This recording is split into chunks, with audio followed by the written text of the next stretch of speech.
Bagaimana kalau kalian ketemu sama manusia, badannya masuk semua ke dalam koper? Ngeri banget. Sebelumnya, aku mau memperkenalkan diri. Panggil aja aku si Ami. Ini channelku. Jangan lupa bantu di subscribe ya, dan aktifkan loncengnya biar aku semangat kontennya. Sok atuh ya, nggak perlu lama-lama. Kali ini aku mau menceritakan alur cerita film The Man in the Suitcase yang dirilis pada tahun 2019. The Man in the Suitcase dimulai dari seorang laki-laki bernama Justin. Dia kelihatan lagi ada di bandara nih. Dia lagi nungguin kopernya itu datang. Tiba-tiba alat mesin kopernya berhenti. Tidak lama dari situ ada satu koper yang terlempar ke arahnya. Justin pun mulai aneh, tapi Justin meyakini bahwa kopernya itu miliknya. Nah, ketika Justin di rumah dan Justin pun beristirahat nih, lalu dia makan dan juga dia nonton film naon eta? Naonnya? Ya pokoknya nonton film Justinnya. Ketika malam mulai larut, Justin pun mulai ngantuk. Justin merasa bosan, tapi setelah itu dia mendengar ada suara, bahkan kopernya itu gerak-gerak. Kopernya mulai gerak-gerak dan bersuara terus. Tulung, tulung, tulung, tulung, tulung, tulung. Kedengarannya sih kayak gitu. Justin pun mulai panik. Ada apa sih sebenarnya di dalam koper itu? Dengan memberanikan diri, akhirnya si Justin ini membuka kopernya secara perlahan. Dan ketika terbuka, betapa terkejutnya Justin melihat ada sosok orang di dalamnya. Di situ orangnya botak. Justin pun mulai panik. Kemudian si botak pun meminta pertolongan. Si botak ini meminta untuk dibalikan wajahnya ke arah yang lain karena kayaknya dia udah pegel deh di dalam koper itu. Tapi karena Justin ketakutan, Justin pun menolong si botak sambil membawa pukulan kasti. Dia ketakutan, dia persiapkan diri, takut si botak itu menyerang, dia sudah punya alat untuk memukulnya. Di sini teh Justin mulai berniat untuk membawa si botak ke rumah sakit atau ke kantor polisi. Karena ini hari one way ada orang di dalam koper. Coba kalau misalnya kalian ada di posisi Justin, mau ngapain coba? Tetapi si botak yang ada di koper ini melarang untuk Justin mengadu ke siapapun. Karena si botak ini tidak mau keberadaan dirinya itu diketahui oleh orang lain. Apalagi kalau sampai dimasukkan ke rumah sakit atau dikembalikan lagi ke bandara atau diadukan ke polisi. Si botak hanya meminta untuk dikeluarkan badannya dari koper secara pelan-pelan oleh Justin. Tapi secara pelan-pelan karena dia tuh udah pegel banget. Pada akhirnya Justin pun menuruti keinginan si botak ini. Justin pun mulai mengeluarkan bagian kaki si botak. Tapi si botak ini merasa kesakitan ketika kakinya itu ditarik. Akhirnya Justin mengeluarkan kaki si botak dan melihat si botak itu nangis berteriak. Lalu tidak lama keluarlah koin-koin emas dari mulut si botak. Justin pun mulai panik, apa ini ya? Terus si botak itu menjelaskan bahwa kalau dirinya merasa kesakitan, dia akan mengeluarkan koin emas. Tapi si botak ini bilang itu tidak merugikan sama sekali untuk pihak si botak karena mereka akan menguntungkan satu sama lain. Kemudian Justin ini menyimpan kopernya kembali di kamarnya karena dia tidak tega dan masih merasa takut akan kehadiran si botak ini. Kemudian ketika malam hari, ketika Justin tertidur, Justin bermimpi bahwa dirinya itu dimasukkan ke dalam koper dan koper itu ditembak-tembaki oleh beberapa orang sampai kopernya jebol. Dan ketika pagi hari Justin pun terbangun, Justin pun memastikan bahwa semua itu hanya mimpi. Mimpinya serem banget. Dan di hari itu juga siangnya Justin langsung pergi nih ke tukang toko emas. Dia bertanya apakah ini emas asli atau bukan. Dan ternyata itu benar emas asli.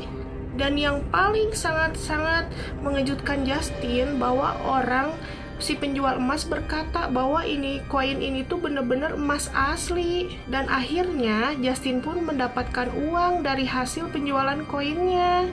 Pada siang harinya Justin menemui temennya yang bernama Alex. Justin mengajak Alex nih untuk pergi ke rumahnya dan untuk melihat koper itu.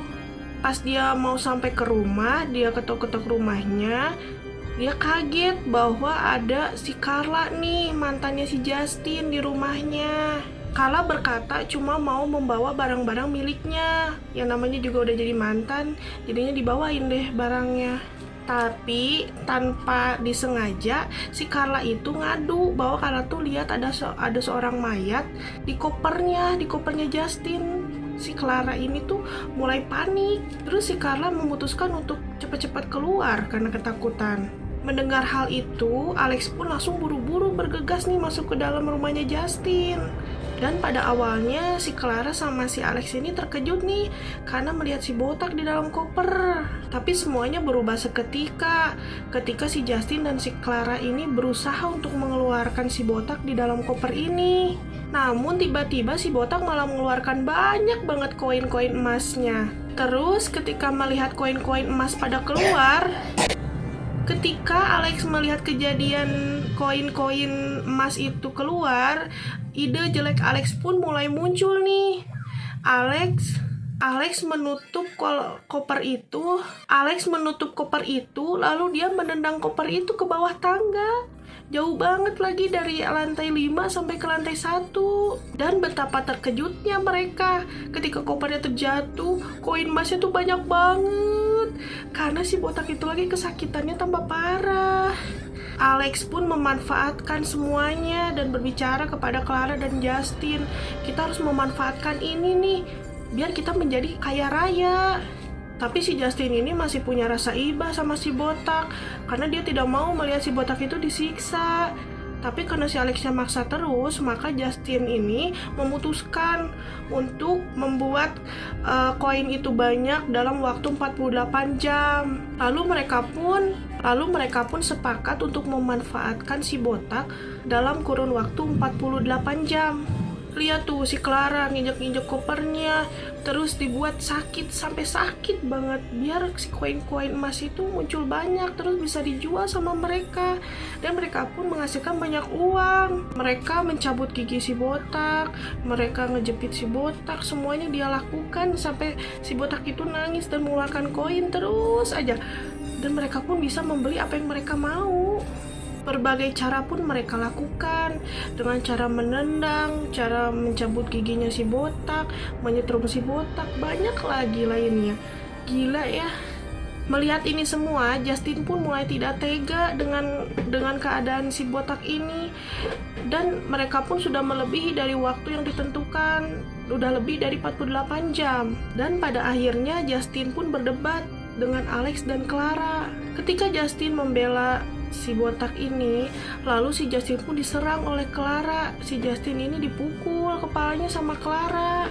Si Justin sampai jatuh dong ke tangga, ya ampun. Justin pun lalu pingsan. Setelah Justin tidak sadarkan diri, Alex dan Clara pun memutuskan untuk kabur dari tempat itu dengan membawa sejumlah uang.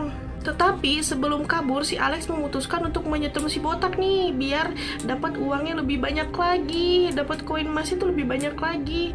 Tetapi siapa sangka ternyata si botak itu mengeluarkan cahaya dari matanya, serem banget. Dan kemudian si botak ini menyerupai jin, dia jadi besar gitu, terus jadi kayak monster gitu.